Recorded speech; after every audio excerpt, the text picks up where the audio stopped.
दिलबर मेरे कब तक मुझे ऐसे ही तड़पाओगे।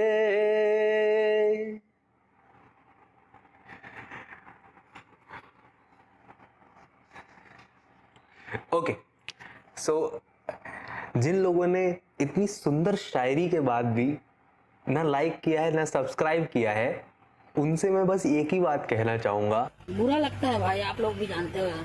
कर देना। इतना तो कर ही सकते हो यार, थोड़ा मोटिवेशन मिल जाएगा यार, कर देना प्लीज। सह लेना, थोड़ा टिन टून टा होता रहेगा, थोड़ा थोड़ा सह लेना यार।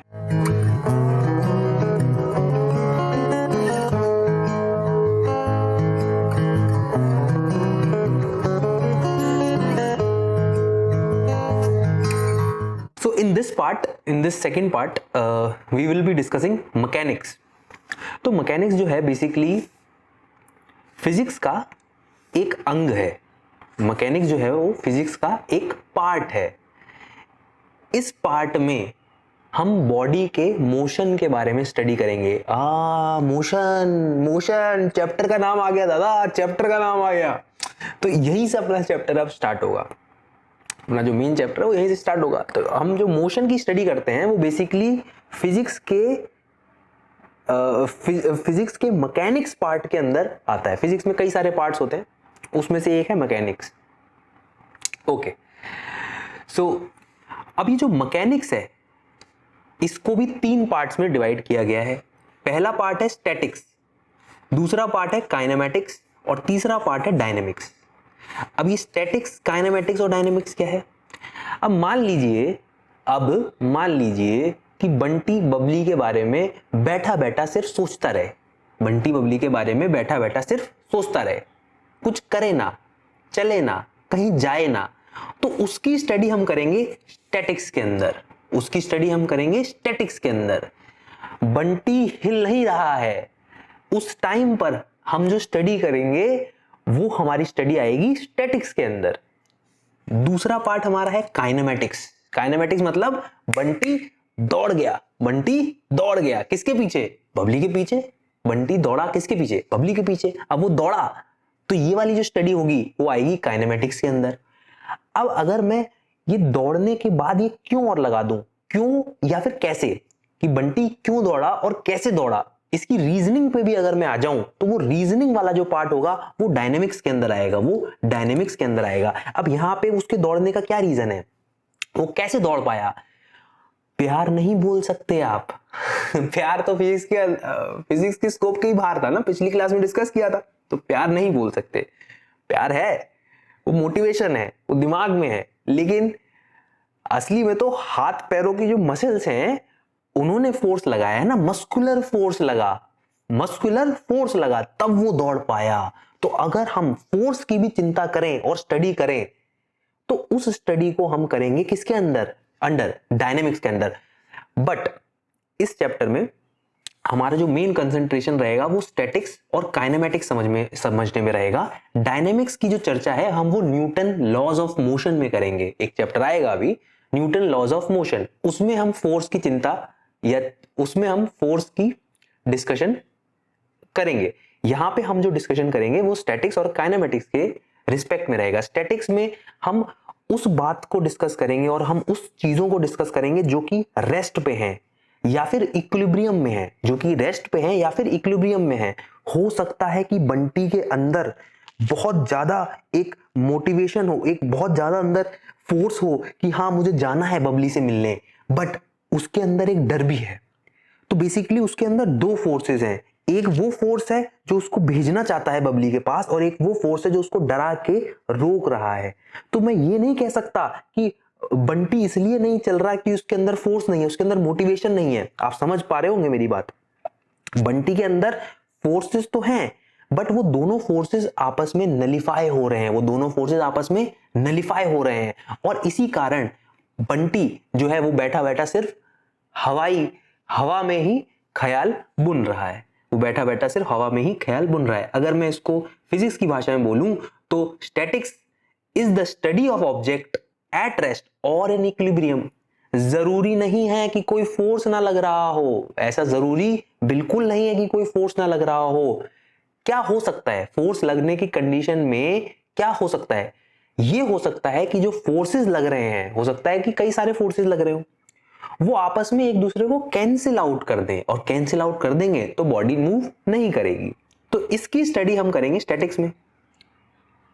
काइनेमेटिक्स में नॉर्मल सी बात है, अगर बॉडी में कोई फोर्स ऐसा लग रहा है जिसको जो नलिफाई नहीं हो रहा है, कोई एक्सेस फोर्स है, तो मूवमेंट चालू हो जाएगा। तो सिर्फ मूवमेंट की जो स्टडी है वो हम काइनेमेटिक्स के अंदर करेंगे। It deals with the study of motion of that object without considering the cause of the motion, और अगर हमने कॉज को भी कंसीडर कर लिया तो वो किसके अंदर आ जाएगा? डायनेमिक्स के अंदर आ जाएगा। अब जो नेक्स्ट पॉइंट जो हम डिस्कस करने वाले हैं वो है रेस्ट एंड मोशन। काफी हद तक तो आपको यहीं पे समझ में आ गया होगा, बट एक बार फिर से इसको डिस्कस कर लेते हैं, क्योंकि थोड़ा सा ट्रिकी हो जाता है कई बार फिजिक्स के पर्सपेक्टिव से ये। So let's discuss it. इसके लिए एक काम करते हैं कि हम पहले बंटी और बबली को बना लेते हैं। अभी तक हमने बंटी और बबली का नाम ही सुना है, तो अभी देख भी लेते हैं कि कौन है ये बंटी और बबली। बंटी और बबली, बंटी और बबली, इन दोनों की जोड़ी शामत शामत और कयामत, आहा आहा, ओहो ओहो। बंटी और बबली, बंटी और बबली, इन दोनों की जोड़ी शामत शामत और कयामत, टाटा। ये है हमारा बंटी, प्यारा सा बंटी। और ये है हमारी बबली। बबली को भी बनाएंगे, बबली को भी बनाएंगे।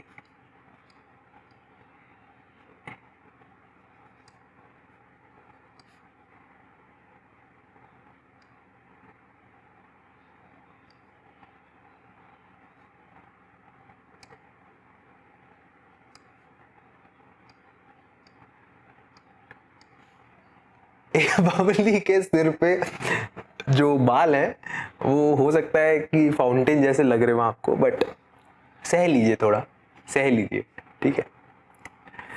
ये है हमारी बबली। अब बंटी और बबली के जो बीच की डिस्टेंस है उसको मान लेते हैं 10 मीटर्स। बंटी और बबली के बीच की जो डिस्टेंस है, जो गैप है, उसको हम मान लेते हैं 10 मीटर्स। ओके।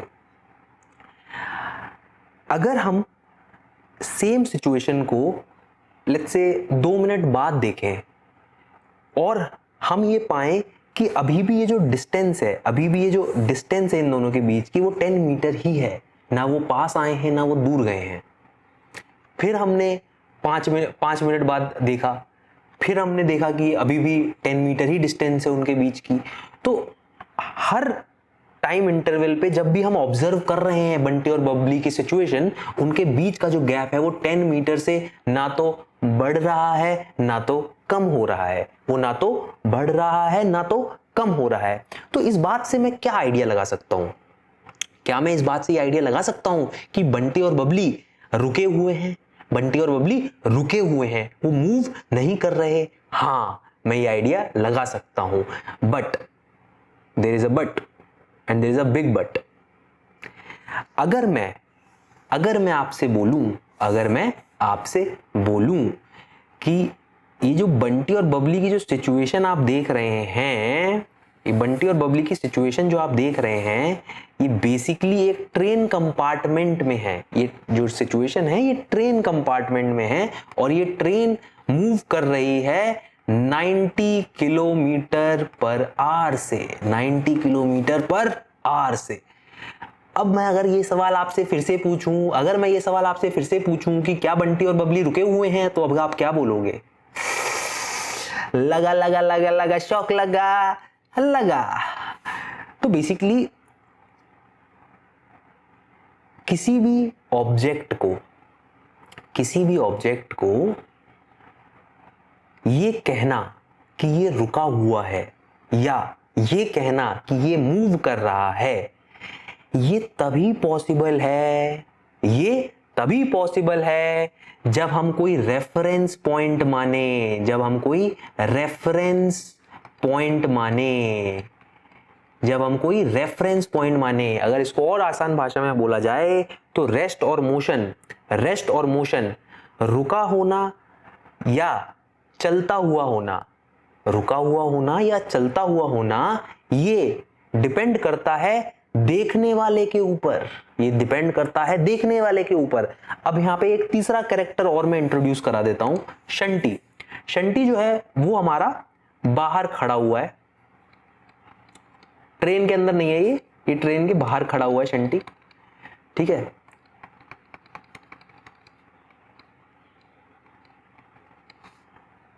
और शंटी बाहर से ऑब्जर्व कर रहा है ट्रेन को, शंटी जो है वो बाहर से ऑब्जर्व कर रहा है ट्रेन को। तो अगर मैं पूछूं कि क्या बबली, अगर मैं पूछूं कि क्या बबली मूव कर रही है बंटी के रिस्पेक्ट में, तो आंसर होगा नो, तो आंसर होगा नो। क्यों? क्योंकि आप चाहे अभी देखो, चाहे 2 मिनट बाद देखो, चाहे 10 मिनट बाद देखो, चाहे 20 मिनट बाद देखो, इनके बीच का जो गैप है वो चेंज होने वाला नहीं, वो चेंज होने वाला नहीं। वो चेंज हो भी सकता है, अगर ये ट्रेन के अंदर चलने लग जाए तो वो चेंज हो जाएगा, बट हम ये मान के चल रहे हैं कि वो ट्रेन के अंदर चल नहीं रहे। अगर वो ट्रेन के अंदर चल नहीं रहे तो इन दोनों के बीच का जो गैप है वो 10 मीटर का 10 मीटर ही रहेगा। यानी बंटी के रिस्पेक्ट में बबली और बबली के रिस्पेक्ट में बंटी चलने वाले नहीं है। तो ये दोनों एक दूसरे की रिस्पेक्ट में रेस्ट पे हैं। मैं बोल सकता हूं कि ये दोनों ही एक दूसरे के रिस्पेक्ट में, एक दूसरे के रेफरेंस पॉइंट में रेस्ट पे हैं। बट सेम सवाल अगर मैं शंटी के रिस्पेक्ट में पूछूं कि क्या बबली शंटी के रिस्पेक्ट में मोशन में है या रेस्ट पे है, तो आप क्या कहेंगे? तो आप कहेंगे कि बबली शंटी के रिस्पेक्ट में मोशन में है, वो रेस्ट पे नहीं है। और उसकी स्पीड कितनी है? उसकी स्पीड ट्रेन के बराबर है, उसकी स्पीड ट्रेन के बराबर है। ऐसा तो होगा नहीं कि ट्रेन आगे निकल जाए बबली पीछे रह जाए, ट्रेन और बबली साथ ही साथ चल रहे हैं। आप जब ट्रेन में बैठते हैं तो जितनी स्पीड से ट्रेन चलती है उतनी स्पीड से आप चलते हैं, वरना आप अगर धीरे चलेंगे तो आप तो पीछे रह जाएंगे ना, ऐसा तो होता नहीं है। तो साथ ही साथ चल रहे हैं। तो बबली भी 90 किलोमीटर पर आवर से धगा पेल चले जा रही है शंटी के रिस्पेक्ट में, बट बंटी के रिस्पेक्ट में वो रेस्ट पे है।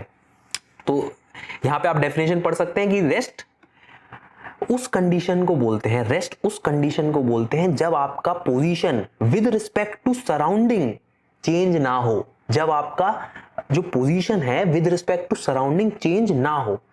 और सिमिलरली अगर आपका position with respect to surrounding change होने लग जाए, a body is said to be in motion if the position changes continuously with respect to the surrounding। तो surrounding basically over here surrounding means reference point। आप किस चीज को अपना reference point मान रहे हैं उस पे डिपेंड करेगा कि जो ऑब्जेक्ट है वो रेस्ट पे है या मोशन पे है, वो ऑब्जेक्ट जो है वो रेस्ट पे है या मोशन पे है। अगर मैं आपसे पूछूं कि क्या अर्थ मूव कर रही है, अगर मैं आपसे पूछूं कि क्या अर्थ मूव कर रही है, तो ये अधूरा सवाल है, ये अधूरा सवाल है। हमारे रिस्पेक्ट में तो अर्थ मूव नहीं कर रही। क्यों? क्योंकि हम तो अर्थ के साथ ही साथ चल रहे हैं ना। अगर अर्थ मूव कर रही होती हमारे रिस्पेक्ट में तो अर्थ तो आगे निकल गई होती, हम पीछे कहीं रह गए होते, या हम आगे निकल गए होते अर्थ पीछे रह गई होती। ऐसा तो होता नहीं है, साथ ही साथ चल रहे हैं जहां चल रहे हैं, साथ ही साथ चल रहे हैं जहां चल रहे हैं। बट अगर मैं चांद पे पहुंच जाऊं, अगर मैं चांद पे पहुंच जाऊं तो मैं जरूर कह सकता हूं कि अर्थ मूव कर रही है, अर्थ मूव कर रही है। तो बेसिकली ये बता पाना कि ये एब्सोल्यूट मोशन है या एब्सोल्यूट रेस्ट है वो इम्पॉसिबल है। ऐसी कोई चीज नहीं होती दुनिया में, एब्सोल्यूट मोशन या एब्सोल्यूट रेस्ट नाम की कोई चीज नहीं होती दुनिया में।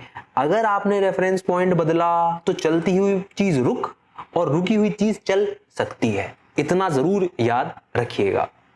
तो आज का डिस्कशन यहीं पे ख़त्म करते हैं और नेक्स्ट वीडियो लेक्चर में कंटिन्यू करते हैं। नेक्स्ट एक बार मैं आपको दिखा देता हूँ slide. Okay, yeah, this is the note which I was discussing. Rest and motion are relative terms. rest and motion are related and please don't worry, I'll be putting this PDF in the description. PDF है ये आपको मिल जाएगी description में.